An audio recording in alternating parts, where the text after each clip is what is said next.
Tayo pong lahat ay tumayo para sa pagbasa ng mga salita ng Diyos. Ang pagbasa mula sa sulat ni Apostol Pablo sa mga taga-Filipos, Kabanatang 4, mga talatang 4 hanggang 7, sa salin ng Ang Biblia. Magalak kayong lagi sa Panginoon.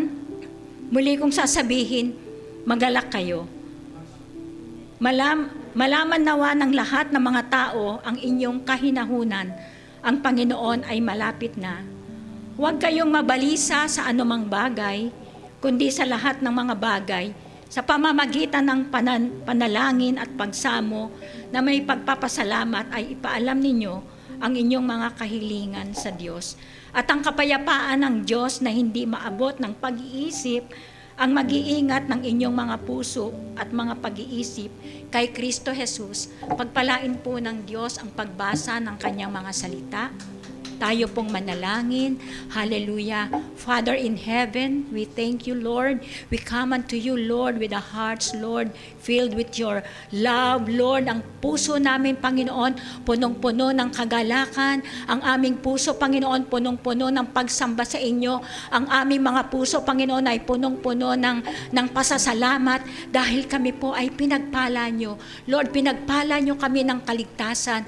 Kaya meron po kaming dahilan para lagi kaming nagre-rejoice, para lagi kaming nagagalak dahil kami po ay pinagpala nyo, niregaluhan nyo ng kaligtasan na tunay nga pong makakasama po ninyo kami at makakasama namin kayo magpawalang hanggan. Maraming pong salamat for the gift of salvation. We thank you, Lord, for the gift of eternal life, Lord. Binigyan mo kami, Panginoon, ng buhay na walang hanggan. Hindi dahil, Panginoon, kami ay mabuti, hindi dahil, Panginoon, sa aming performance, kundi ito po ay regalo, ang kaligtasan ay regalo mo po sa amin. Kaya meron kami, Panginoon, na dahilan para mag-rejoice, Lord, sa lahat ng panahon, sa lahat ng season ng buhay namin, ano man po, Panginoon, ang pinagdadaanan namin, ano man po, Panginoon, ang mga pagsubok. Sabi niyo po, Panginoon, magalak kaming lagi. Rejoice in the Lord always. Again, I say rejoice. Sabi niyo po, Panginoon, inutusan niyo kaming magalak dahil, Lord, magmula pa noon, pinagpala nyo na kami. Kaya marami pong salamat, Panginoon. Tunay nga po, kami rin po, sinabihan nyo, Lord, huwag kaming mabalisa. Opo, bakit kami mababalisa, Panginoon? Kung yung pinakamahirap na bagay ay nabigyan nyo ng solution, Lord. Ang kaligtasan, Panginoon, binigyan nyo ng solution para kami maligtas. Hindi kami itapon sa impyerno, Panginoon. Hindi kami hatulan, Panginoon, pagdating ng takdang panahon. Yun nga po ay nasolusyonan nyo. How much more po yung mga pangangailangan lamang namin? How much more po, Panginoon, yung mga pagsubok, mga troubles, Lord, o ano pa mang pinagdadaanan namin. Kaya, Panginoon, marami pong salamat. Ine-encourage niyo po kami palagi, Panginoon, na magalak, mag-rejoice kami, Panginoon, always in the Lord. Dahil, Panginoon, we are highly blessed in the Lord, inside and out. We are highly favored in the Lord, inside and out, in your sight, in your eyes, and in the sight of all men, because the joy of the Lord is our strength. Tunay nga po, Panginoon, marami pong salamat. At Lord, sabi niyo po, kapag kami, Panginoon, ay hindi nababalisa, magpasalamat kami, Panginoon. Huwag kaming mabalisa, Panginoon, dahil ang magpasalamat sa inyo ay mabuting bagay. Kaya kami, Panginoon, kapag nagpapasalamat, nawawala ang alalahanin sa buhay. Nawawala ang kabalisahan sa buhay, Panginoon. Pumapalit, Panginoon, na kami ay nagtitiwala sa inyo. Nakikita namin, Lord, ang kabutihan ninyo sa amin. Kaya marami pong salamat, Lord. Tunay nga po, kapag kami ay patuloy na nagpapasalamat, anumang sitwasyon sa buhay namin, Lord, tunay nga po, ina-empower ninyo kami. Fini-feel ninyo kami ng kapayapaan nyo, Panginoon. Sabi nyo po sa Isaiah, Lord, you will keep him in perfect peace, Lord, whose mind is stayed on you, Lord, dahil nagtitiwala kami sa inyo, because we trust in you, Lord. Tulungan mo kami, Panginoon, palaging magtiwala sa inyo. Tulungan mo kami, Panginoon, na maging na sa lahat ng panahon, Panginoon, nagtitiwala kami, Panginoon, magpakailanman sapagkat Panginoon, kayo ang walang hanggang kublihan po namin.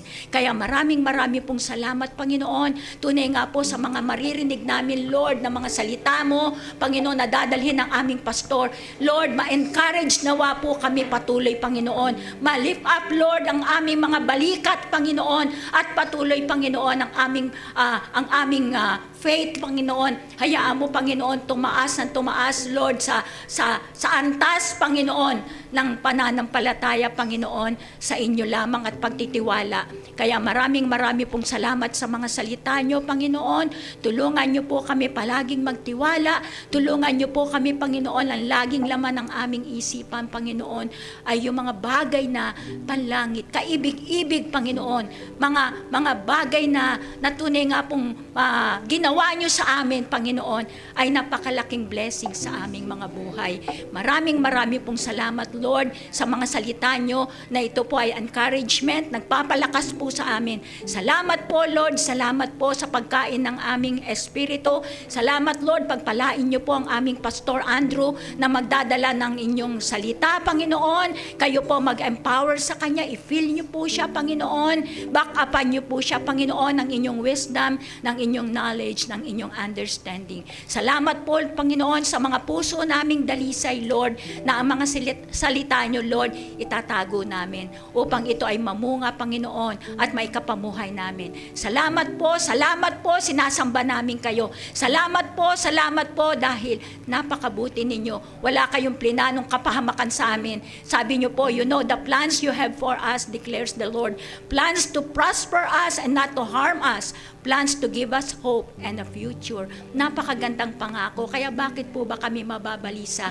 Kaya dapat, Panginoon, tulungan niyo po kaming sa araw-araw makapag-rejoice kami sa panahon man ng taglamig, sa panahon man, Panginoon, anumang season, Lord, tulungan niyo po kaming magalak, Lord, sa lahat ng oras. Salamat po sa inyo po ang mataas na papuri, karangalan, kalwalatian. Sa inyo lamang po aming Amang Diyos, Panginoong Jesucristo, at aming banal na Espiritu Santo.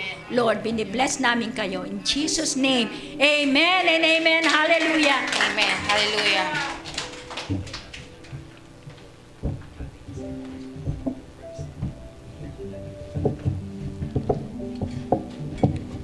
Hallelujah. Good morning po sa ating lahat. A blessed morning po. Hallelujah. Purihin natin ating Panginoon. Napakabuti niya. Amen po ba? Totoo po yung sinabi ni Pastor sa kanyang panalangin. Sa habang panahon, sa lahat ng panahon, tayo ay magpuri sa Panginoon. Araw-araw. Amen? Amen. Hallelujah. Sa lahat ng sitwasyon, sa lahat ng ating sa pang-araw-araw nating buhay, wala tayong dahilan para hindi purihin ang Panginoon. Dahil sa biyaya ng Diyos, tayo ay nabubuhay sa Kanyang katwiran, tayo ay nabubuhay para magpuri sa Panginoon. Amen po ba? Ipalakpak po natin ating mga kamay sa Panginoon. Hallelujah. Praise the Lord. Praise the Lord. We praise your name, Jesus. We welcome this place, Jesus. Hallelujah.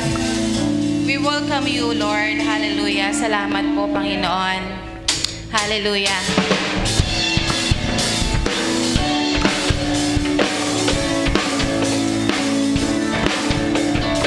Tayo po'y umawit sa Panginoon.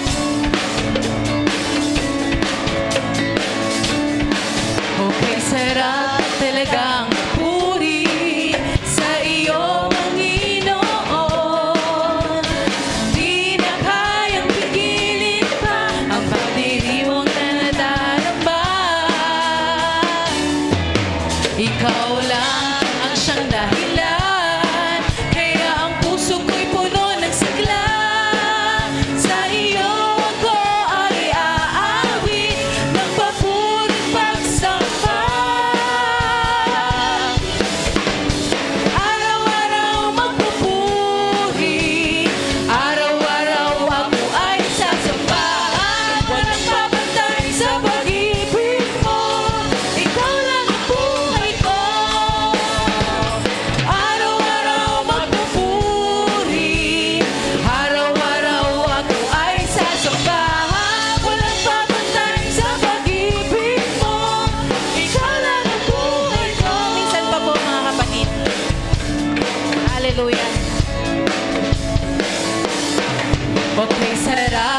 talagang puri sa iyo, Panginoon. Di na kayang pigilin ang pagdiriwang na nadarama. Ikaw lang ang siyang dahilan, kaya ang puso ko'y puno ng sigla. Sa iyo ako ay aawi ng papuri pagsamba. Hallelujah!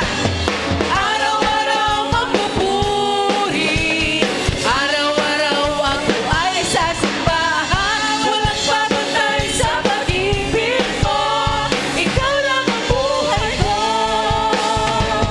Araw-araw magpupuri, araw-araw ako ay sasambahan. Walang papatay sa pag-ibig mo, ikaw lang ang buhay ko. Isa pa mga kapatid. Araw-araw magpupuri, araw-araw ako ay sasambahan. Walang papatay sa pag-ibig mo, ikaw lang ang buhay ko. Ikaw lang ang ikaw lang ang buhay ko. Hallelujah! Sa'yo lang kami, Panginoon, magpupuri. Araw-araw, Panginoon. Hallelujah! Salamat po, O Diyos. Sabi nga sa kanyang mga salita sa awit 145 verse 21. Aking pupurihin ng Diyos na si Yahweh habang nabubuhay. Sa ngalan niyang banal, lahat ay magpupuri, magpakailanman. Hallelujah. Panginoon, sa lahat ng panahon, sa habang panahon, Panginoon, sa lahat ng sitwasyon, Lord, kami magpupuri sa iyo. Ibabalik namin ang lahat sa iyo, Panginoon. Sa biyaya mo, O Diyos, kami ay nakakapagpapuri, Panginoon. Kami magpapasalamat sa lahat ng ginawa mo. We worship you, Jesus. We thank you, Lord. Hallelujah.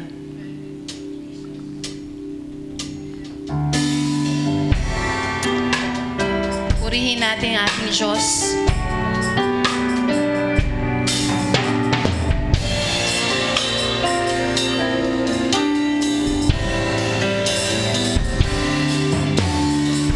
We worship you, Jesus. We glorify your name. Hallelujah. Tinataas namin ang iyong galang, Panginoon.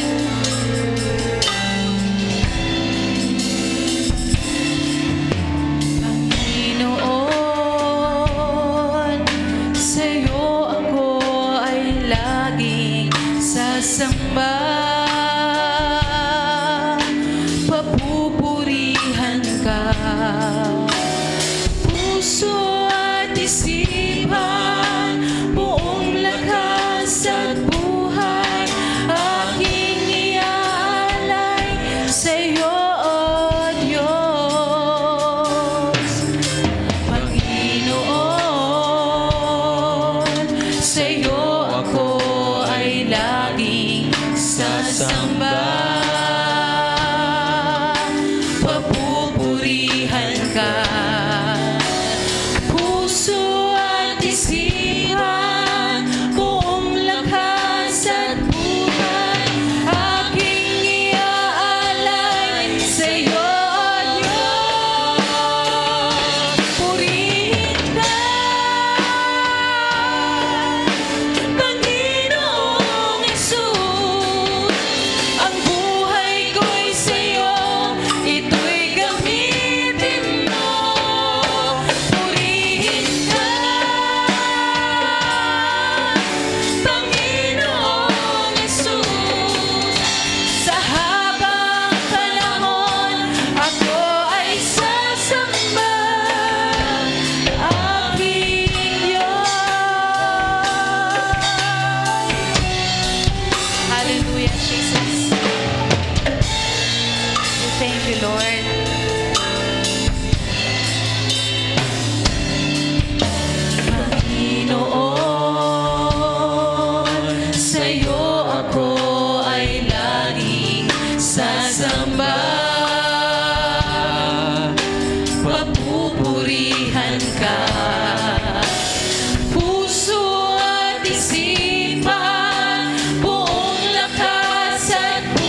Panginoon, sa umagang ito. Hallelujah. Praise the Lord. We worship you, Jesus. Hallelujah. Thank you, Lord. Thank you, Father God. We worship your name. Hallelujah. We praise your name, Jesus, sa umagang ito, Panginoon. Sa aming mga buhay, Panginoon, ikaw ang aming itataas. Ikaw ang aming pupurihin, Panginoon. Yes, Lord. Lahat na magsabi, Hallelujah. Ay ng Hallelujah sa Panginoon. Hallelujah. Praise the name, Jesus. Praise your name. Hallelujah. Praise your name, Jesus. Thank you, Lord. Hallelujah. Thank you, Jesus.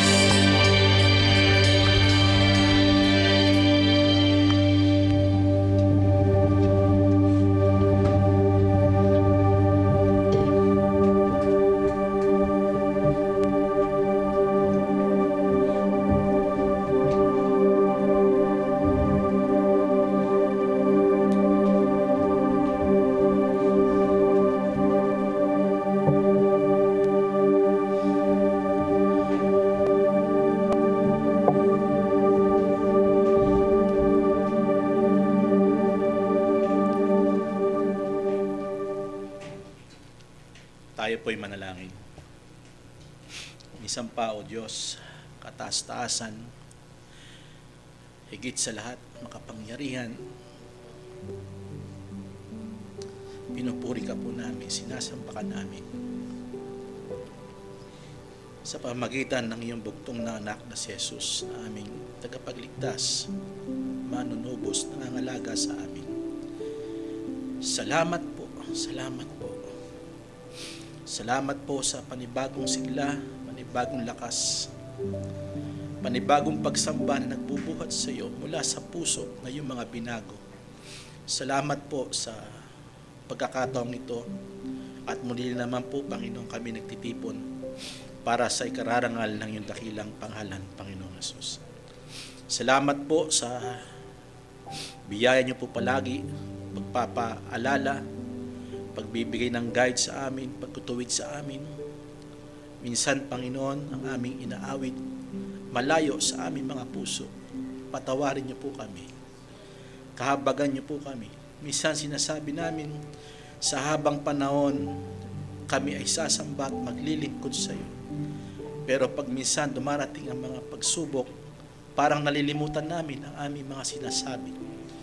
Panginoon, kahabagan niyo po kami. Hayaan niyo po, Panginoon, ang kalakasan nagmumula sa iyo. Ang siya namin, Panginoon, patuloy na maranasan. Hayaan niyo po ang iyong salita, Panginoon, ang siyang magsilbi sa aming gabay, magsilbing liwanag sa landas na aming daraanan, upang kami hindi matisod, Panginoon, sa mga bawat sandalit, pangyayari, yugto sa aming mga buhay. Tumingin po kami sa iyo, Panginoon.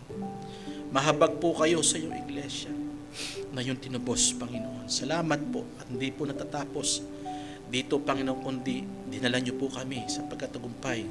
Salamat po na marami. Pinararangalan namin ang iyong pangalan. Kailanman di namin kaya magtagumpay, pero Panginoon, salamat po. Ikaw po ang aming tagumpay.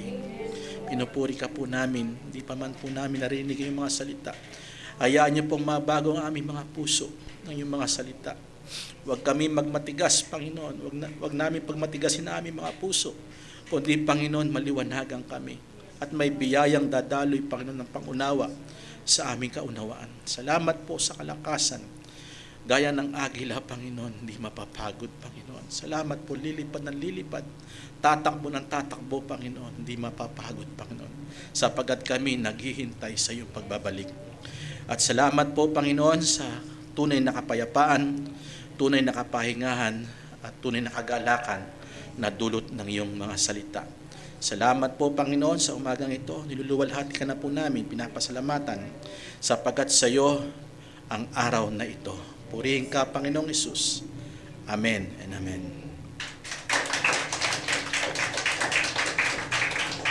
Nakaupo na po tayo. Naalala ko po kasi yung awit, inaawit. Gustong-gusto ko po talagang awitin yan. Sarap minsan, inaawit natin. Pero yung puso natin, malayo doon sa ating inaawit minsan. O nakakalimutan natin. So siguro na-miss ko po kayo. Pagpaumanin niyo po talaga. At ako'y nagtago po sa loob ng kwarto. At ayoko pong magkaroon ng ano kayo sa akin. Na virusan po ang pastor. Salamat sa Panginoon. Hindi ko nga po nilalabas yung mga kapatiran. At isang linggo po ako talagang nasa bahay. Sinubukan ko po ng Wednesday bumiyay, lalo ako na-infect dahil yung alikabok, parang lumalalalo yung aking ano. So, nahirapan ako dahil siyempre, kailangan natin kahit papano ng tumakbo. Pero salamat sa Panginoon sapagkat niloob ng Panginoon lahat ng bagay na mangyari para sa kanyang kadakilan, kaluwalhatian. So, sige po, simulan na po tayo. Ang ating pong tema ngayon, sapagkat nag-usap kami ni Pastor at sabi namin dapat ang ituro natin ay related po sa season na ito. So, ang tema po natin ay ano po? Sige po kapatid, nandiyan na po ba tayo? Ano po, pakibasa po, pakibasa. Wow, ang sarap naman ng isipin, sharing. Panahon ng pagbabahagi. So parang sabi nila, sa panahon ito, kailangan magbahagi tayo. Parang sinasabi, kung ano meron tayo, ibahagi natin, di ba? Baka naman dyan, may salita, baka naman dyan. Pag nakakita ng mga bagay, baka naman dyan. Di ba? Parang ganon. Simple lang naman, lalo na sa panahon ito, kailangan daw natin na magbigay sa mga bata. Magbahagi. Kaya yung mga panahon ito, pinakamagastos na panahon. Ayon sa pag-aaral, bilyon ang ginagastos, alam mo, sa Pilipinas, bilyon ang ginagastos ng mga tao pag pinagsama-sama. Bibili lang ko nun, may mga kotse pa nga, nireregalo, di ba? May mga bahay pa, nireregalo, di ba? Kaya nahiramin. So ano ba ang pinakamahalagang dapat nating ibahagi? Bilang isang Kristiyano, ano ba yung pinakamahalaga at pinaka-importanteng i-share natin? O ibabahagi natin? Kasi parang naka-stick tayo ngayon sa isang pagbibigay Pagbibigay lang sa mga bata, di ba? Kung ano yung gift natin. Kaya nga merong mga sinasabi natin dati, ninong at ninang, di ba? Kasi yung mga anak ko, bibigyan ko. Pero ano ba talaga ang tinuturo ng Biblia? Tinuro ko na po ito last year. Tinuro ko na po ito, pero meron pa akong nasilip. Meron pang liwanag. Hindi po talaga ako makapag-aral sa totoo lang po dahil sa sakit ng mata ko. Nahirapan po talaga ako. Pero meron nag-ano sa akin, binemeditate ko pero hindi ako nagbabasa. Kasi alam ko yung context, pero doon lumiliwanag ang salita ng Panginoon. At dito makikita natin, ang text po natin, puntahan po natin, at dito makikita natin kung ano yung season na ito. O ano tong panahon na ito na dapat nating ibagi. Kasi kailangan lahat ng pagkakataon i-share natin na papanahon man at hindi, di ba? Ang Word of God, di ba? Pero sa panahong ito, kailangan natin itong pagsikapan bilang isang Kristiyano na dapat nating i-share. Dapat natin itong ipamahagi. Minsan literal na bagay ang ating binabagi, mabuting bagay. Pero higit sa lahat, ang pinaka-precious na dapat natin ibahagi at hindi matutumbasan, matututunan natin sa umagang ito. In Luke chapter 2 verse 1 to 20, mahaba po siya. I don't know kung ito'y matatapos natin. Siguro baka sa isang linggo, may sunod pa ito. Kapatid, time po. Okay, bago po yun, ano po siya, siguro dire-diretso na lang kapatid yung ating gagawin. Wag na nating ilagay, pagka sige babasahin natin, siguro hanggang 1:7 muna. 1 to 7, yan po yung text po natin. Nangyari nga ng mga araw, medyo malabo pa rin sa mata ko, no?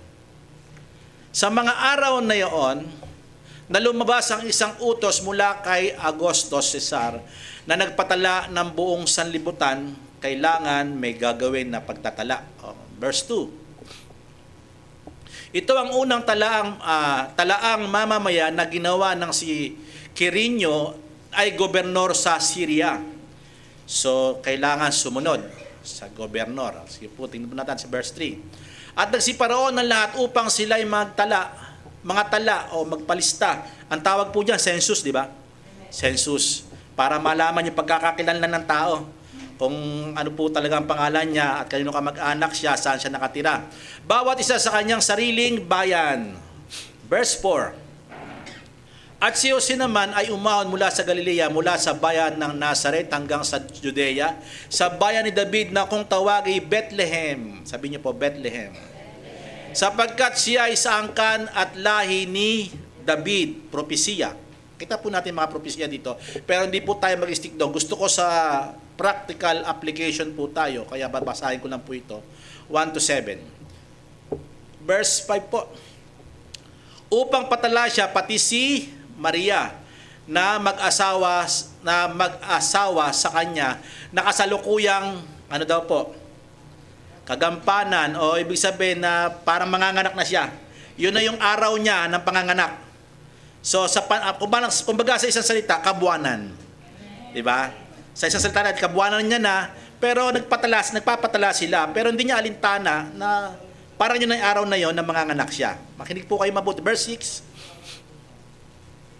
At nangyari samantalang sila'y nangaparoon at naganap ang kaarawan na kaarawang dapat siyang manganak. So yun na pala, nagpapatala. At tanong po natin, ano kayang season ito? Panahon po ito ng tag-araw. Hindi po ito panahon ng taglamig. Kasi sisipunin yung bata sa panahon nila, mahirap po talaga pag taglamig. So ang season na to, December, hindi ito ang kapanganakan ni Jesus Christ. Kaya ang mga tao nagpatala, ito'y tag-araw. Kaya lahat ng tao, bawat bayan, pwedeng pumunta na walang abala. Walang papatunayan pa ito mamaya para makita natin. Kasi minsan tayo mga Kristyano, natatangay tayo. Kasi yung pagdiriwang ng Pasko, kung tawagin natin, tinuro ni Pastor Paskwa, Passover, yun po ang tunay.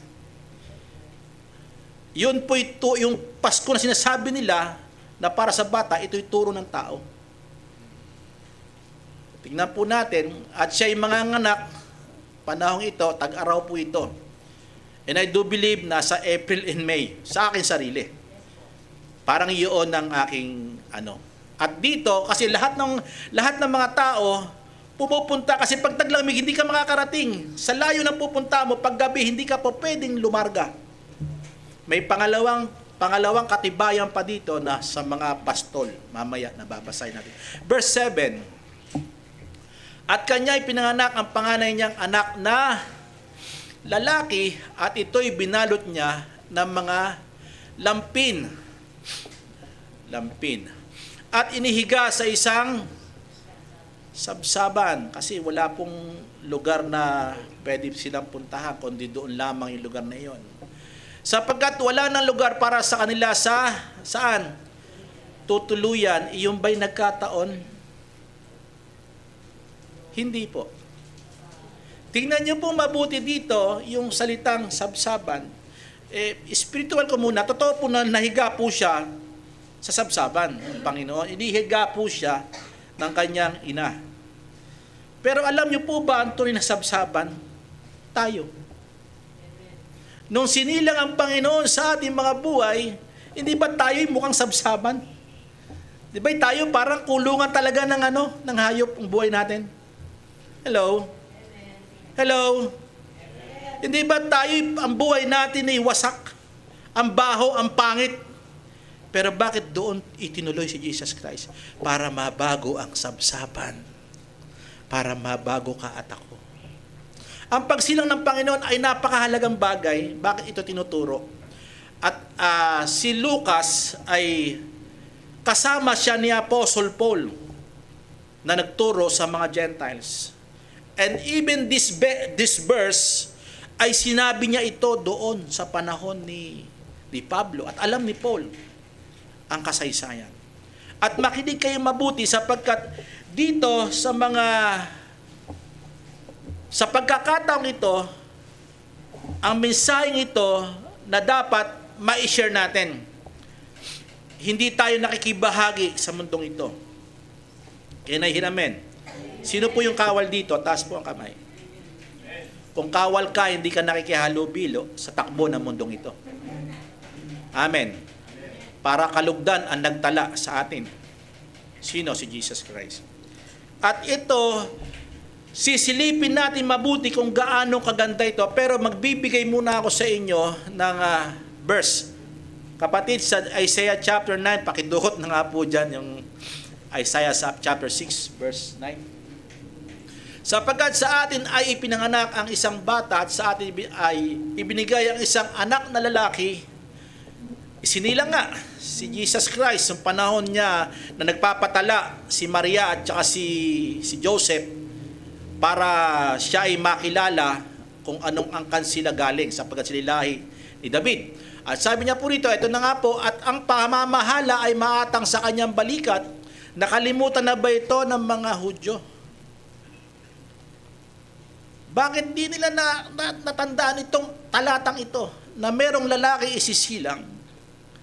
Pero kasi ang hinahanap nila isisilang sa napakarangyang lugar. May hari na mamamahala sa kanila. At ang mamamahala ay matang sa kanyang balikat at ang kanyang pangalan ay tatawaging, meron po akong gustong puntahan dyan mamaya, na bababasa po natin dito. At ang kanyang pangalan ay tatawaging kamangha-mangha, Wonderful, Tagapayo, Counselor, Makapangyarihan Diyos, Mighty God, Everlasting Father, walang hanggang Ama, Prince of Peace, Pangulo ng Kapayapaan. Ito po ang gusto ko, kasi mamaya dadaanan po natin itong kapayapaan. Bakit siya ay Prince of Peace? Dahil sa senaryo ng ating pag-aaral, makikita natin siya talaga ang prinsipe ng kapayapaan pag na-encounter siya. Amen. When we encounter Jesus Christ, we have already peace, eternal peace. Amen. Sabi niyo po, eternal peace. Tingnan niyo po ang buhay natin sa pagkakataong ito. Nakikiayon tayo doon sa pagdiriwang ng mga pagano. Pagano pagdiriwang po yan? Ano nangyayari? Meron ba tayo eternal peace? Kasi bakit? Inaasahan mo may reregalo sa'yo. Inaasahan mo may bonus ka. Bunot lang pala. Di po ba? Ang dami nating inaasahan sa buhay na ito. Ngayon, makikita natin kung ano talaga yung eternal peace kasi siya yung Prince of Peace. Tignan po natin. Totoo lang po, nung Saturday ko lang po ito binaybay, pero nung sinend ko lang basta, purihin ng Panginoon, kaya dapat luwalhati yung Panginoon. Okay. Katotohanan, makinig kayo mabuti, ito'y warning. Naglagay po ako dito, the greatest enemy of Christian is kasalanan. Is Satan? No. The greatest enemy o a dangerous enemy ng mga Kristiyano, what? Ignorance. Why? Ba't hindi sin? Bakit hindi si Satan? Christian ka na nga eh. Ang sin settled na. Hello? Satan tapos na, talo na siya. Ang problema na ng mga Kristiyano, ignorante. Hindi niya alam patakbuhin yung buhay niya. Hello? Why? Why? Napakahalagang salita po ito. Kaya minsan nahawa tayo sa mundong ito, may nilagay na ang Panginoon, hindi pa natin ito tinutupad.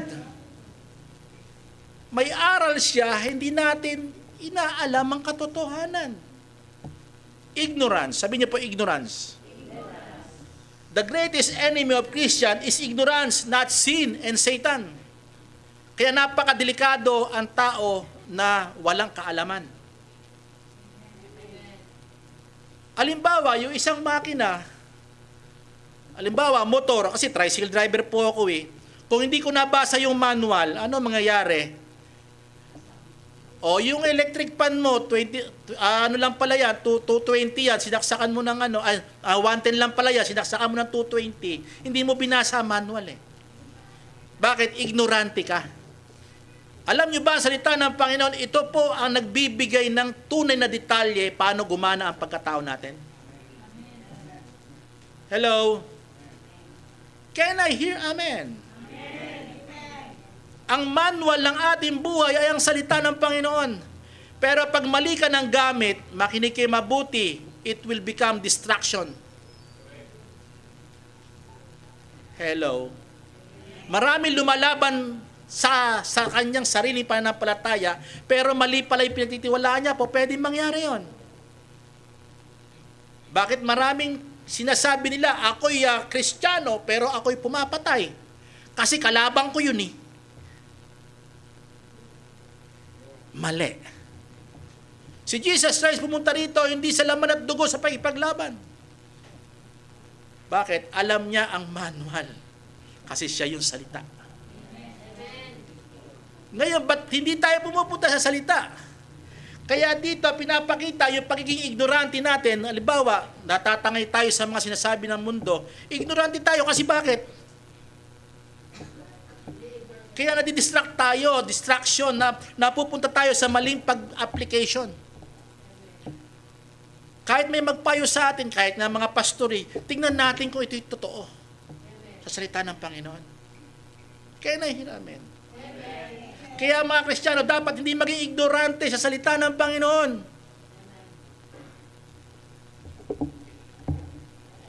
Ignorance is a cause of all distraction. Kung wala kang alam na patakbuhin yung mga gamit mo, sira-sira yan. Hello? Kung di mo aalamin, kung di mo titignan, yung taga-bundok pumunta ng bayan, di ba't naliligaw? Kasi ignorante siya eh. Hello? Walang nag-guide sa kanya. Pero kung meron siyang tawag dito, tawag yan, tourist guide, di ba? May magtuturo sa kanya, ito kasi yan, ito kasi yan. Magkakaroon siya ng knowledge. Hello? Baka mamaya, tumawid sa kalsada, bawal palang tumawid. Naka-stop pa yung tao eh, dapat mga sasakyan pa lang eh, huli. Kaya nahihiramin. Ganon din po ang salita ng Panginoon, tinuro na sa atin na ito'y hindi taglamig. Bakit natin pinagdiriwang? Kapanganak ni Jesus Christ, 25. December 25. Alam niyo po ba, simula sa December 23, yaan na po pataas ang kalaliman ng gabi. Kung tawagin niya, diyan sila diriwang yung mga nasa kadiliman. Dinikit nila yan sa pagdiriwang ng Kristiyano. Kasi sa loob doon, mayroong pagdiriwang na masama. May mga prostitute kung anong ginagawa nila doon. Para mag-unite lang. Para madaya. Kasi yung trabaho ng mundo, dayain ang mga Kristiyano. Makinig kayo mabuti. Minsan, sa ating mga buhay, ang dami nating sinisisi. Pero alam nyo, only to find out, we are responsible to that case. Hello? Minsan, nagkasakit tayo, sinisi natin yung yung panahon. Alam mo palang taglamig, labas-labas ka. Ano ba naman yung panahon yan? Sinipon tuloy ako. Ano ba yung ambon na yan? Sinisi pa biyaya ng Panginoon yan eh. Hello? Only to find out, ikaw pala may kasalanan. Alam mo pala hindi dapat lumabas, lalabas-labas ka. Hello? Parang ako nung Wednesday, alam mo pala may tama na yung mata mo, bumiyahe ka pa. Diba? Tapos i-blame mo yung alikabok. O, diba? Hello? Ang dami natin sinisisi. Pero alam nyo kung dapat natin sisihin, tayo ay kulang sa kaalaman. At hindi lamang basta kaalaman, kundi yung totoong kaalaman. Ang sabi sa John chapter 8 verse 32, you will know the truth and the truth will set you free. Kung wala si Jesus Christ, walang katotohanan. Kaya ang sinasabi ng Bible, kapatid, tingnan po natin yung Hosea chapter 4, verse 6. Napakahalaga po niyan. Ito'y tumutukoy ito sa bayan ng Panginoon. At sa ating panahon, bayan tayo ng Panginoon. Kaya nahiramen. We are a Christian. We are born again. Sakop po tayo nito. Kaya bakit ko sinasabi na nasisira tayo, destroy. Ang ginamit pa nga dyan, destroy. Perish, ginagamit ay iba. Sa English, di ba? Sa ibang salin, destroy. Ang aking bayan ay nasira dahil sa kakulangan ng kaalaman. Saan? Tungkol sa akin. Ano ba yung pinagagawa ko sa inyo? Hindi nyo naman ginagawa. Hello? Meron akong binigay na manual sa inyo, paano kayong maging mag-aayos sa aking harapan. Hello? Manual ay ang Word of God. Manual yung pinag-utos ng Panginoon sa Israel. Manual, tayo rin mga Kristiyano sa panahon ngayon, meron manual tayo tinuturo sa atin na dapat nating gawin. At ang sabi niyan, sa kakulangan ng kanilang kaalaman, pag sinabing kulang, meron kaso nga lang kulang pa. Hindi lubos na binasa. Kaya nga ang sabi doon ni Joshua, dili-diliin mo kailan? Araw at gabi para hindi magkulang. Para makabisado. Ang binasa mo lang, yung 1/4 lang ng inuutos, hindi mo binasa lahat. Upang masunod mo lahat, hindi masunod mo ang ilan ang nasasaad dito. Amen. Ngayon, alimbawa nagbasa tayo ng manual. Binasa mo yung manual patungkol doon sa electric fan.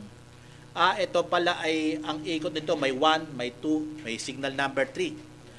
Ayos Hindi mo binasa yung kasunod. Ang pala ay 120. Sinundog mo 220. Di ba? Hindi mo kinumpleto Di ba? Alam nyo po ba, pagka meron tayong kaalaman na kompleto, hindi tayo madadaya.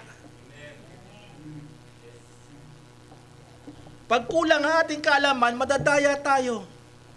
Susunod tayo kay kumare, kay kumpare. Kahit sa minsan Kristiyanong kapatiran natin, masama na rin ako sa iyo. Walang magawa sa bahay.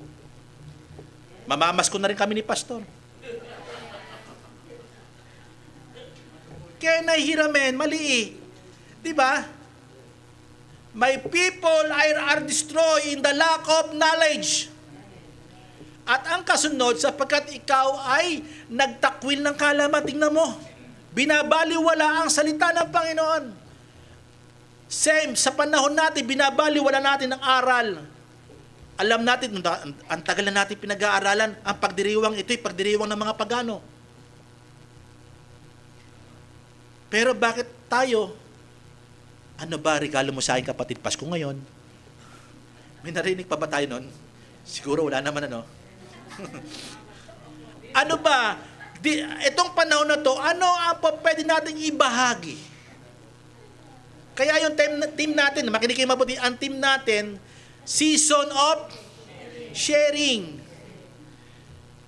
Dapat, ang salita ng Panginoon, ito kaya may mga warning Ito ba tinuro ng Panginoon ipagdiwang yung kanyang kaarawan? Kaya wala nga dinetalyeng buwan, araw Pero may nagpapakita na hindi taglamig. Unang unang bahagi pa lang yan. Na talagang mga tao pupunta talaga, hindi po pwede matulog sa lansangan yon. Pero pag tag-araw, meron ka lang maliit na law ng ganyan, matutulog ka na. Kasi tag-araw yung panahon na yon. Tag-init po yun. Kaya amen. At makinig kayo mabuti sapagkat ang sabi po, tuloy po natin. Sabi niya, nangyari, sapagkat ikaw ay nagtakwil ng kaalaman, alam niyo po ba, salita ng Panginoon, pinag-aaral natin, ito'y kaalaman. Hello? Para wag nating gawin yung mga bagay na hindi pinag-uutos at gawin natin yung mga bagay na sinasabi ng Panginoon. Sabi niya, akin naman, ito mabigat eh. Ang pag-destroy, ang pagkasira ng bayan ng Panginoon, napakahirap. Although bayan niya, although tayo Kristiyano, naging failure ang pagiging Christian life natin. Why? Hindi tayo tumitingin sa tunay na kaalaman kay Jesus Christ. Ang sabi sa Colossians, sapagkat kay Hesukristo natatago ang buong karunungan ng Diyos. Hindi sa tao. Amen. Ang sabi po sa Colossians chapter 2 verse 8, kapatid, bago ko puntahan yung mga verses. Binasa ko lang po yung verse 1 to dapat 7 pala yun. No? Okay. Kayo'y magsipag-ingat. Ito po warning. At ito po'y guide. At ito po'y sa totoo lang, mahirap talagang iwasan ito. Makinig kayo mabuti. Ang season na ito na nangyayari sa paligid natin, mahirap iwasan. Sabi niyo po, mahirap iwasan. Pero madaling tanggihan. Hello? Bakit? Meron ka ng word of God, kaya tatanggihan mo to eh. Pero mahirap iwasan kasi bawat kabi-kabila, yun ang ginagawa eh. Hello? Kasi sa buong mundo, ginagawa ito. Paano ka makatatakas dito? Huwag kang mikiayon. Kaya nahihiramin. Ang sabi niya nito, kaya't magsipag-ingat, baka sa inyo'y may bumihag na sa pamamagitan ng mga kanilang filosofiya. Sabi niya po, philosophy. Alam niyo po, tinuro ko na dati, ang great philosophy ng Christian life ay alin? Ang Bible. Ngayon, warning ito, philosophiya natin ito. Ito po, makinig kayo, at walang kabuluhang pandaraya. Alam niyo po ba ang pandaraya ng mundo? Napakalawak, napakatindi, napakasidhi. Parang kinakain ng lahat ng sistema ng pamumuhay ng lahat ng tao. Hello? Kaya sinabi ko kanina na the greatest enemy of Christian is ignorance. Kasi may mga sinasabi na mag-ingat, hindi pa natin ginagawa. Kaya sinabi, my people are destroyed for the lack of knowledge. Diba? Sabi niya na bumibiyag sa pamamagitan ng kanyang filosofiya at walang kabuluhang pandaraya ayon saan? Saan galing? Saan galing yung mga filosofiya ng mga tao? Sa salit-saling sabi ng mga tao, hindi nakabase sa salita ng Panginoon. Tayo nagdiriwang, hindi pala sinasabi ng Panginoon. Yung gusto niyo ipagdiwang, ina-abstinent natin. Communion, ina-abstinent natin. Hello? Pero yung mga ganito pagdiriwang na sinasabi ng tao, hindi natin pinalalampas.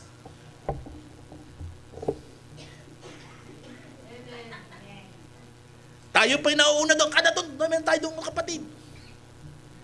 Hello? Pero pagdating ng communion, nakakabato yan, communion eh, ano yan eh, alam na natin yan eh. Hello? Tingnan natin. Makinig kayo mabuti, mahalaga po ito para hindi tayo matangay, madaya, para hindi masira yung totoong pananampalataya natin. At ang sabi niya rito, sa tao ito galing, ayon sa papanimulang aral ng sanlibutan. Biruin mo, worldly teaching. Kaya nga si Paul nagwa-warning sa mga Kristiyano, pagdating ng time, ang tayo makasarili. Iiwan nila ang magaling na aral, chapter 3 ng Timothy. Hello. Ano yung nila? Ikikiling nila ang pandinig nila sa mga taong kikiliti sa tenga nila. Ay doon, may blessing. Punta tayo, may blessing. Ay may ibabahagi doon. Ano ba? Ibabahagi ba ang Panginoon? Kung ang Panginoon pumunta ka. At ang sabi niya po dito, at di ayon kay Kristo, napakahalaga ng pagsilang ng Panginoon na napabayaan ng Israel. Sila'y nasira. Bakit? Pati yung mga kanila, balik niyo po kapatid doon sa 4:6 ng Hosea. Kasi gusto kong balikan yon kasi nasa huli kung papaano nadamay ang mga kaapu-apuhan. Ang sabi niya rito, upang ikay huwag maging, akin na maitatakwil ka. Sino yon? Yung mga sumusunod doon sa sinasabi ng tao, di sumusunod sa kaalaman ng Diyos. Hindi ka na maging saserdote o tagapanguna. Ang sinasabi rito kasi saserdote. Hindi ka na po pwedeng mamuno. Saan? Sa Israel, hindi na sinasabi nitong buong Israel. Ang sinasabi niya, bawat pamilya, hindi ka karapat-dapat. At ito sinasabi, ba't sinabi kong pamilya? Ito po yan. Yamang iyong nilimot ang kautusan ng iyong Diyos. Yan yung kaalaman yung salita ng Panginoon sa kanila At sa ating panahon, yung salita ng Panginoon para sa atin bilang mga Kristiyano. Hello? At ano ang epekto nito? Epekto ito hanggang sa kaapu-apuan. Gusto mo ba mahawa ang mga apo mo sa mga pinagagagawa mo? Hindi mo na nakikita yon, pero sila ginagawa pa rin yung bakit nakita sa atin. Hello? Ituturo ko sa inyo kung ano pinakamagandang bati sa huling po natin, pag-aaral. At ang sabi po diyan, akin namang kalilimutan ang iyong mga mga anak. Alam niyo po ba sa Hebrew ang sinasabing mga anak? Hanggang generation to generation. Bakit nilimot ninyo ang kaalaman? Sino po ang mga tatay ng tahanan? Tumayo kayo bilang isang saserdote ng tahanan. Para ang mga anak nyo hindi tularan ang mga pagdiriwang ng mga paganong pagdiriwang. Kasi sisirain niya talaga ang buong pananampalataya. Why? Why? Habang tumatagal ang panahon, lalong dumadami ang gagawin ng mga yan na pagdiriwang. Hello? Puntahan po natin ang salita ng Panginoon. At makikita natin, notice this. Sabihin niyo po sa sarili niyo, all I've known is what I have learned.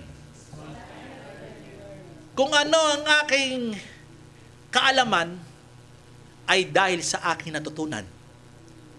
Hello? Hello? Natutunan mo ang salita ng Panginoon, kaya meron kang kaalaman. Hello? Bakit? Hindi mo makukuha ang kaalaman sa pagbili ng maraming libro. Makukuha mo ang kaalaman pag nagtiwala ka sa Panginoon at sumunod sa kanyang mga utos.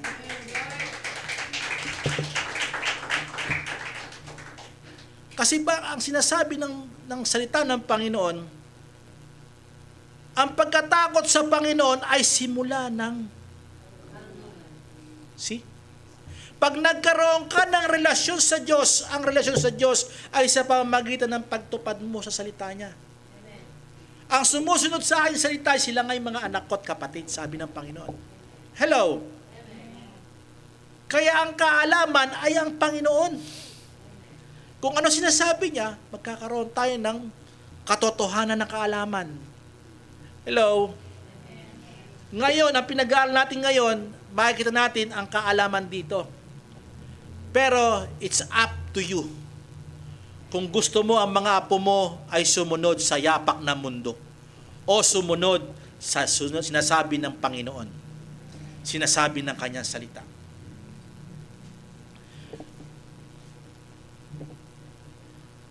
But information doesn't give you revelation.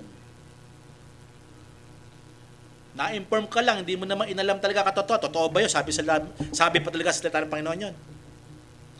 Minsan, merong mga impormasyon na tayo naririnig, pero dapat sinasala po ito nito. Ibalik ko po ulit, paano magpapunction ang pagiging Kristiyano natin. Sa salita ng Panginoon, na magiging maayos. Ngayon, po pwedeng mag-input, o merong input ang labas na information na hindi sa salita ng Panginoon na po pwedeng ma-adapt natin. Pero anong dapat natin gawin? Balik tayo sa manual. Hello? Balik tayo sa salita ng Panginoon na kailangan natin. Kasi ito yung perpektong gabay para sa atin tumakbo ng maayos ang ating buhay bilang isang Kristiyano. Kaya maraming tao, ang daming sinisisi. Pati magulang sinisi. Pati kapitbahay sinisi. Hindi niya alam, siya ang kulang sa kaalaman. Kung hindi tayo nagturo tungkol sa pamilya, paano aayos ang ama sa kanyang asawa? Paano aayos ang babae sa kanyang asawang lalaki? Paano aayos ang mga magulang sa kanyang mga anak at ang mga anak sa magulang? Kasi guide po ito eh. Hello? Kung may knowledge ka, di ba ang ganda? Tuloy po natin. Ito po yung guide and instruction, salita ng Panginoon, para tumakbo ng maayos ang ating pagiging Kristiyano.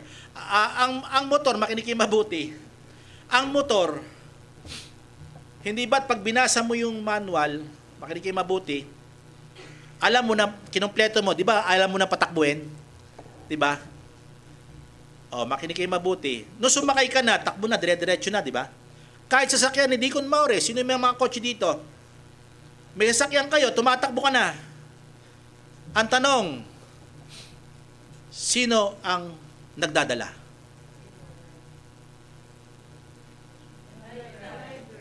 Ha? Mali. Yung sasakyan na nagdadala sa'yo.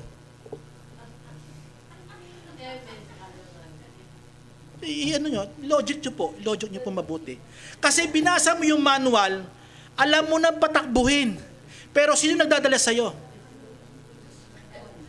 Hindi ikaw dapat pinapasan mo yung sasakyan. Diba? Logic po tayo. Alam nyo po ba ang banal na espiritu sa sasakyan po yan? Kala mo ikaw nagdadrive yan? No. Binabasa mo lang ang manual kung paano patakbuhin, pero siya ang magdadala sa iyo sa pupuntahan mo. Ang Holy Spirit ang magdadala sa iyo, kanino? Sa Panginoon, sa buhay na walang hanggan. Amen. Can I hear amen?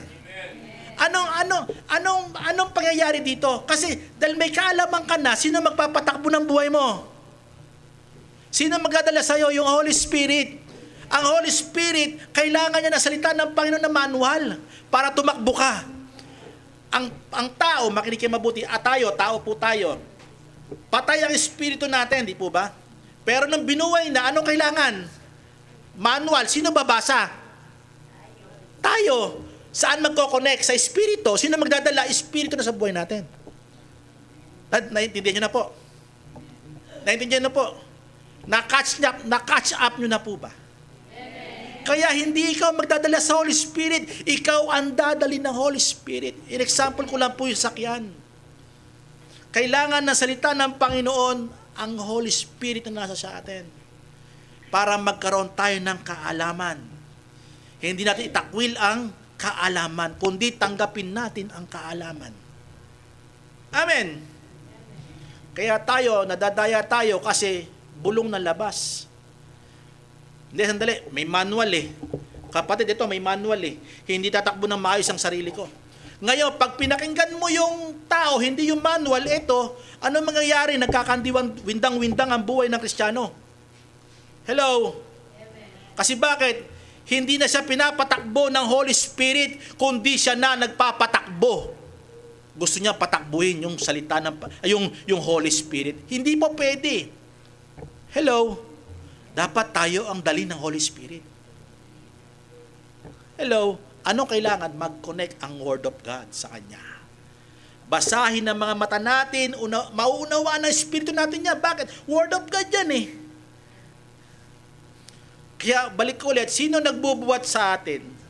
Pag ikaw nagdadrive, sasakihan nyo Holy Spirit. Di ba? Amen. May naintindihan po kayo. Amen. Akala natin tayo nagdadala ng kotse. Hindi, ikaw ang dinadala ng sasakyan. Binasa mo lang kasi kung paano patakbuhin. Amen. O, puntahan po natin. Sana may naintindihan po kayo. At ang salita ng Panginoon, makinig mo, ang manual na ito is a mind of God. Ito yung kaisipan ng Diyos. Bakit hindi natin puntahan yung kaisipan niya para maintindihan natin siya? Tayo pala kinreate niya para dito sa salita niya. Para maging tampulan tayo ng paghahari ng Panginoon papaano sa salita niya. Hello, kung hindi natin pupunta ng salita ng Panginoon, paano natin maintindihan ng Panginoon? Magkakaroon tayo ng idea. Kaya nga tayo, nagturo po ako dito, parang puro tayo eisegesis. Sino nakaka-recall na eisegesis? Parang ikaw na nag-i-interpret ng Bible, hindi ka na dinadala ng salita ng Panginoon. Ayaw niya nang makita kung ano yung nasa loob. Kundi ang gusto niyang ilabas, yung idea niya sa salita ng Panginoon. Mali. Yung exegesis, inilalabas mo yung meaning of the text. Hello? Lahat na impormasyon nasa sa loob, ilalabas mo ang mahalaga. Ito, napakahalagang pag-aaral nito. Ito'y magandang impormasyon na ang Panginoon hindi sinilang sa taglamig. Information po ito. Bakit ang Kristiyano ay parang matigas ba ulo? Hindi po eh. Lack of knowledge. Kaya ang sistema ng buhay niya, yun ang ginagawa niya. Minsan kaaway pa yung pastor, hindi na kita re-regaluhan, pastor. Sandali kapatid, wag. Ganun pa tayo? Hindi. Wag mo akong regaluhan. Bakit? Di wag mo akong regaluhan kung mapapahamak naman ikaw at ang pamilya mo. Hello? Yung bang kapahamakan sinasabi rito, yung kapahamakan walang hanggang kapahamakan? Hindi po. Yung kinain ka na ng sistema ng mundo, kapahamakan po yun. Pati pamilya mo, yung sistema ng ginagawa ng mundo, kinain na rin. Pero yung buhay na walang hanggan, meron ka na, Christian ka nga eh. Pero hindi ka lang kapaki-pakinabang. Hello? Tuloy po natin, biruin mo, pati yung mga anak, kakalimutan ng Panginoon. Napakahalaga ng tatay sa tahanan. At punta po tayo sa verse 18. Luke chapter 2, verse 8 to 15. Ano ang aking ibabahagi? Parang introduction pa lang tayo ha. Ubus na yung oras ko ha. Sino po yung may natutunan? Hayaan mong patakbuhin ka ng banal na Espiritu sa pamamagitan ng Holy Spirit. Hello? In verse 8 to 15 ng Luke chapter 2, the good message of the messenger. Tayo mga Kristiyano, makinig kayo mabuti, dapat good ang ating i-share. Ano yung kayamanan na po pwede natin ibahagi? Ang message na ito ay patungkol sa mga anghel. Ano po ito eh? Si Maria, ang mga anghel, at yung pastol, at si Jesus Christ, yung actor dito. Ang manunulat dito, si Lucas. At ito po ay napakagandang aral sapagkat sa apat na actor na ito, makikita natin kung sino ang tataas na mabibigyan ng luwalhati. Dapat ang ating Panginoong Hesus Kristo. Tingnan po natin, hindi ko na po babasahin lahat yan, pero sa susunod na linggo, pag-aaralan po natin yan. Makinig kayo mabuti, sa papanahon ngayon, ano po pwede natin i-share sa ating mga pamilya?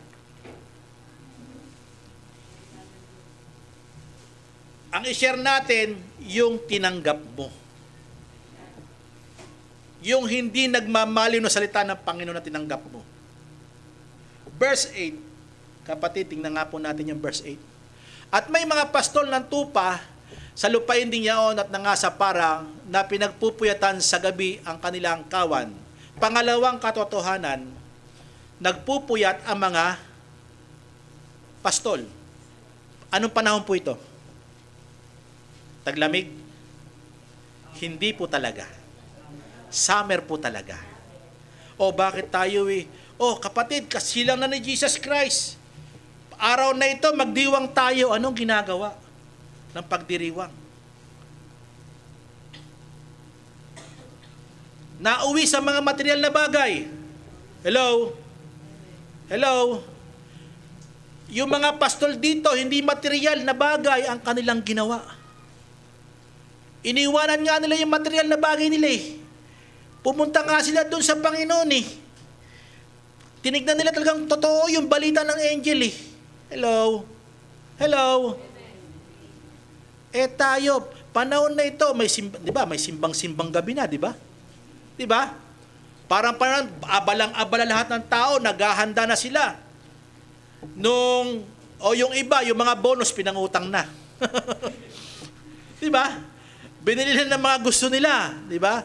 Yung 13 month na dumating parating pa lang. Parang nila sa paghahanda na panahon na to. Hello? Pero ano po ba, season of sharing, ano pa ang pinakamagandang ibahagi? Ano ba yung magandang ibahagi? Katotohanan na sa panahong ito, hindi isinilang ang ating Panginoon. Hello? At ang Panginoon isinilang sa sabsaban ay sayo. Kung talagang born naging ka, ba't masalimuot? Di ba sabsaban, masalimuot yan, kulungan ng hayop yan eh. Hello? Hindi ba buhay natin parang kulungan ng hayop dati? Hello? Pero na ng Panginoon sa atin, hindi naging kulungan ng hayop, di ba? Ano na yon? Kaharian na ng Panginoon. Kaya nahiramin. Sino na yung gahari? Ang Panginoon na. Dating sabsaban, ngayon kingdom ng Panginoon, ipinapangaral ang salita ng Panginoon. I-share mo sa iyong pamilya ang salita ng Panginoon yung tinanggap. Kasi mga anak, sabi ni Pastor eh. Ano sabi ni Pastor? Sabi ng salita ng Panginoon. Huwag kayong magkakamali. Sabi na sa mga kamag-anak, kinuwento na si Pastor. Sabi ni Pastor namin, wala daw Pasko-Pasko eh.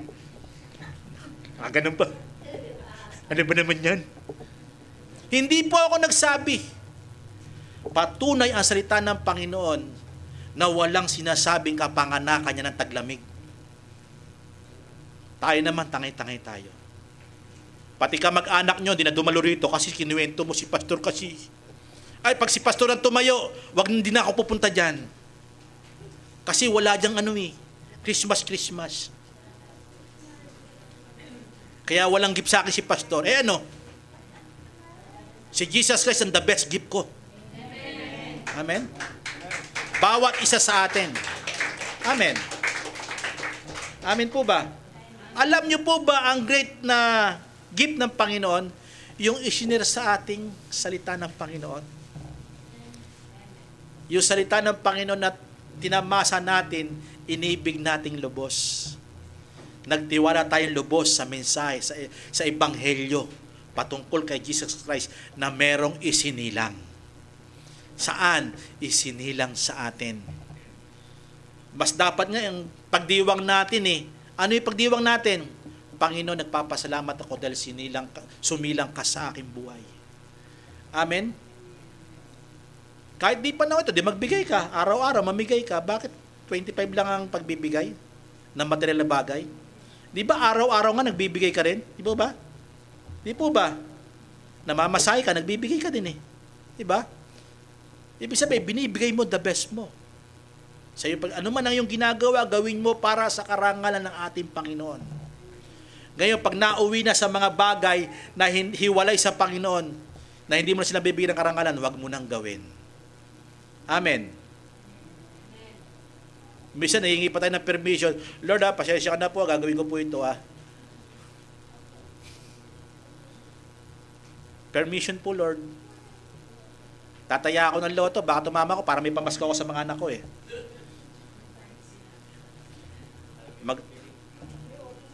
Para daw may tithes. Hindi namin tatanggapin yan. Sinabi mo yan, Pastor, di ko tatanggapin yan. Sa akin. Kasi bakit? Ano yung pinag-atin ng karaan, Pastor? Diba, suhol yan eh. Hello? Hindi malinis sa pera yan. Hindi galing sa pusong tapat yan na pinaghirapan para ibigay ang karangalan sa Panginoon. Amen? Hindi malinis na handog po yan. Kaya sa panahong ito, ang dapat natin i-share kung ano meron tayo sa spiritual. I-share natin sa ating kapwa. I-share natin sa ating mga kamag-anak. Una, sa pamilya natin. Kasi ano ba ngayong petsa? 15, 23, kaya ito, susunod ko pa yung teaching. Napakaganda nito. Verse 9 to 20, napakaganda nito. May nakita po ako dito na dapat nating sundan. Na dapat maging application ng ating buhay. Guide po ito para sa atin na mga gusto na ipagdiwang ang Panginoon. Sabi niyo po, ipagdiwang ang Panginoon. Hindi ipagdiwang ang mga ginagawa ng mundo. Paikisalamuha. So sa pagkakataong ito, nawa tayong mga totoong Kristiyano ay may tunay na kapayapaan at tunay na kagalakan. Sometimes ang kagalakan napapalitan ng material na bagay. Hindi po totoong kagalakan yon. Nagagalak ako kasi nirigaluhan ako ni kapatid eh. Nirigaluhan ako ni Ninong ni Ninang eh. Hindi tunay na kagalakan yung pansamantala lang yon. Ang kapayapaan po pwedeng mapalitan ito ng mga material na bagay kung wala tayong kaalaman. Ang eternal peace matatagpuan sa Prince of Peace, kay Jesus Christ. Tignan mo ang mga materyaloso ngayon sa panahong ito. Pag walang ilaw ang kanilang tahanan, ang lungkot, walang kapayapaan. Wala daw ang Panginoon doon. Sino may sabi sa'yo? Ang Panginoon nga nasasabsaban eh. Walang kuryente. Walang aircon eh. Hello? Hari ng mga hari, Panginoon ng Panginoon eh. Dahil ang tunay na kapayapaan ay nasa loob ng mga totoong Kristiyano. Yung mga tumanggap kay Jesus Christ lang po yun. Kaya minsan nadadaya tayo, sasabihin ng kapitbahay natin, kawawa ka naman Brad, kawawa ka naman sis, wala ka man lamang hamon. Sabihin mo, hinahamon kita. Hinahamon kita ng mga bagay na salita ng Panginoon. Ang kapayapaan ay hindi dyan matatagpuan sa hamon. Kundi sa lahat ng hamon ng buhay mo, meron kang kapayapaan, meron kang kagalakan, meron kang kapahingahan. Amen? To God be all the glory. Susunod po ulit. Time po. Thank you po. Doon sa sermon ni Pastor, alam niyo po, nasa panahon tayo ng Kapaskuhan. Alam niyo, maraming maling paniniwala ang mundo eh. Sabi, ang Pasko'y para sa bata. Ang Pasko'y pagbibigayan. Ang Pasko'y pag-ibig. Ang Pasko'y pagmamahalan. Bagamat dapat natin gawin yon, pero hindi yun ang tunay na diwa ng Kapaskuhan. Huwag tayo magkamali. Hindi tayo maayon sa takbo ng mundong ito. Alam niyo ba ang tunay na Pasko? Ang Diyos nagkatawang tao. Si Kristo naging tao. Yun ang Pasko. Dahil si Kristo'y naging tao para tubusin tayo, bayaran ang kasalanan natin. Kung hindi siya naging tao, sino magbabayad ng kasalanan natin? Kaya sineselebrate natin yung kamatayan ng Panginoon. Sineselebrate natin yung kanyang pagkabuhay maguli. Dahil kung hindi namatay si Kristo at hindi namatay muli, kung hindi siya nabuhay maguli, wala tayong kaligtasan. Kaya ang Pasko, si Kristo, wala nang iba. Amen? Huwag tayong magkamali. At saka, ang tunay na diwa ng Pasko, yung sinabi ng mga anghel, glory to God in the highest. Sabing ganyan, sa Diyos ang mataas na kaluwalhatian sa kalangitan at sa mga taong kapayapaan sa mga taong kinalulugdan niya. Paano tayo magkakaroon ng kapayapaan kung hindi tayo kinalugdan, hindi natuwa ang Diyos sa atin? The only way para matuwa ang Diyos sa atin, dapat magtiwala tayo kay Kristo. Walang ibang way para matuwa ang Diyos sa atin. Hindi naman matutuwa ang Diyos sa atin dahil nagpakabay tayo, nagpakabanal tayo, inayos natin ang buhay natin, tinalikuran natin ang mga bisyo natin. Hindi doon matutuwa ang Diyos. Matutuwa ang Diyos kung tayo'y umangkas kay Kristo sa ginawa ni Kristo sa krus. na siya'y namatay dahil sa ating kasalanan, inilibing at nabuhay maguli upang tayo mapawalang sala. Kung tayo magtitiwala doon sa ginawa ni Kristo, matutuwa ang Diyos sa atin, kalulugdan tayo ng Panginoon, tatanggapin tayo ng Diyos kahit sino tayo. Yun ang tinuturo ng Kapaskuhan sa atin. Maliwanag ba? Kaya ibig sabihin, kung ibabahagi natin, sabi nga kanina yung title natin, Season of Sharing. Anong ibabahagi natin pinakamaganda ngayong Kapaskuhan? Ibahagi natin si Kristo sa ating mga kamag-anak, ating mga kakilala.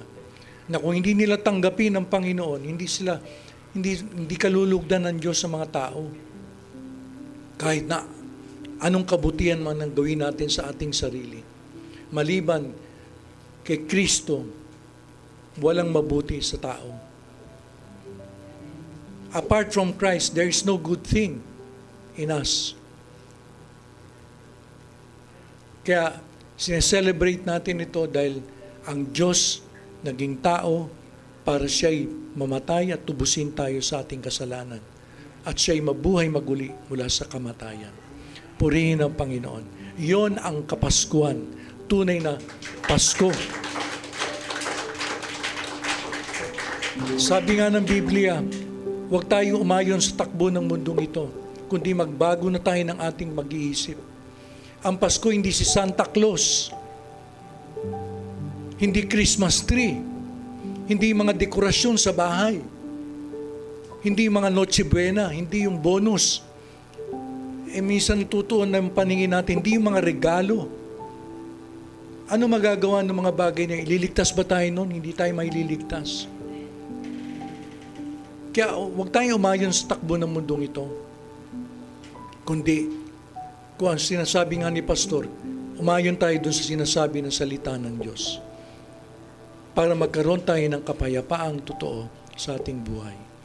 Dahil si Kristo ang hatid niya ay kapayapaan at kaligtasan sa buhay natin. Tandaan natin yan. Maligayang Kapaskuhan po sa bawat isa. Tunay na Pasko po. Naway sumaatin ang tunay na diwa ng panahong ito, yung kapanganakan ni Jesus bilang tao para iligtas tayo sa ating mga kasalanan. Amen? Sana yun ang ibahagi natin sa ating mga mahal sa buhay. May panahon pa.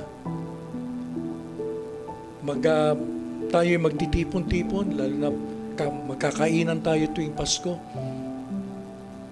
Anong gusto mong pinakamagandang regalo na ibigay sa iyong mga mahal sa buhay? Walang iba kundi si Kristo, ang pinakamagandang regalo, si Kristo. Dahil ang kaligtasan ay regalo ng Diyos. Hindi natin pinaghirapan. Si Kristo ang naghihirap para sa atin. Kaya yun ang pinakamagandang regalong ibabahagi natin sa ating pamilya. Wala nang iba. Maliban doon, wala na akong ibang alam. Amen. So tayo pong lahat ay tumayo para po sa ating pangwakas na panalangin.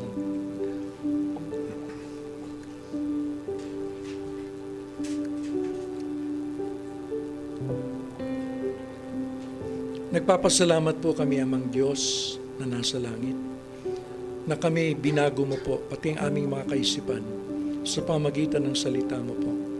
Salamat po, Panginoon, na tinubos mo kami hindi lamang sa kasalanan, kundi sa mga walang kabuluhang selebrasyon na ginagawa ng mga tao dito sa mundo. Panginoon, salamat po, itinuro mo sa amin ang tunay na may kabuluhang selebrasyon na dapat namin gawin. Walang iba kundi ang pagdiriwang sa kapanganakan ng inyong anak na si Jesus, ang kanyang kamatayan, ang kanyang pagkabuhay maguli. Panginoon, salamat po. Dito kami naliligtas. Amang Diyos, tulungan mo po ang bawat kapatiran na hindi po madala ng mga tradisyon, hindi po madala ng mga walang kabuluhang bagay dito sa mundo, lalo na kapag dumarating ang buwang ito. Lord God, tulungan mo po kami, Panginoon, na maging iba ang takbo ng buhay namin, maging salungat kami sa agos, Panginoon, upang makita ng mga tao ang tunay na kahulugan ng kapanganakan ni Kristo sa aming mga buhay. Salamat po, Panginoon. Ginawa mo pong sabsaban ng aming mga puso upang ikaw ay doon maisilang, Panginoon. Bagamat kami makasalanan, kami marumi. Pero Panginoon, niloob mo po na isilang ka sa aming puso upang kami bigyan ng buhay na walang hanggan at makasama kami. Panginoon, salamat po Amang Diyos sa katotohanan ito. Salamat po sa dakilang regalo mong ito sa aming buhay, Amang Diyos. Lord, tulungan mo po kami na ibahagi sa aming mga mahal sa buhay, sa aming mga kamag-anak, ang tunay na katotohanan, ang tunay na diwa ng sineselebrate namin sa buwang ito, Panginoon. Bigyan mo kami ng tapang, bigyan mo kami ng lakas ng loob, bigyan mo kami ng karunungan sa pagbuka ng aming mga labi na ibahagi namin ang Panginoong Hesus, na huwag kami matakot, Panginoon. Amang Diyos, marami pong salamat sa kaligtasan na aming tinanggap, na noon pa man, Panginoon, pinili mo na kami. Sinulat mo ang pangalan namin sa aklat ng buhay. Kaya narinig namin ang tawag mo, Panginoon, sa amin. Your irresistible call sa aming buhay. Salamat po, Amang Diyos, kaya kami nagtitipon bilang mga anak mo na iniligtas. Mga anak mo na binigyan ng buhay na walang hanggan. Binigyan mo kami, Panginoon, ng dakilang himalang ito, regalo mo sa amin. Na kami magmamana ng buhay na ito, Lord, sa kabila. Salamat po, Amang Diyos. Tunay nga, Panginoon, binabalik namin ang lahat ng papuri, lahat ng kaluwalhatian sa inyo lamang po, sa ngalan ni Jesus na aming Panginoon at dakilang tagapagligtas. Amen and amen.